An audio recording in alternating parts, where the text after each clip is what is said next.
tinanong ko sa kanya kung bibili lang, di na raw kailangan lista, di ba sinabi mo? O, di ba?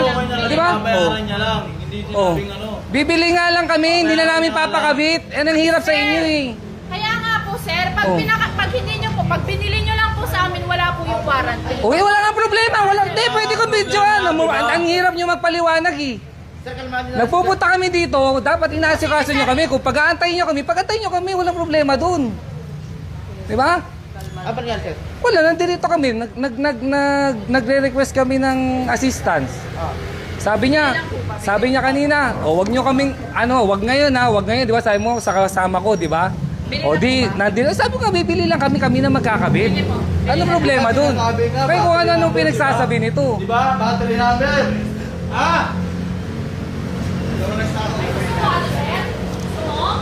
Okay. Ano? Kung kami tinutong kita, bumibili kami, di ba? Ang sabi nyo, magpapagawa kayo! Bumibili kami, di ba? Huwag mo kami tinutong kaya, customer kami. Ang sabi mo, magpapagawa kayo! Di ba? Inaano! Kanina pa kami dito, nag-assist dito lahat. Kamera, ito.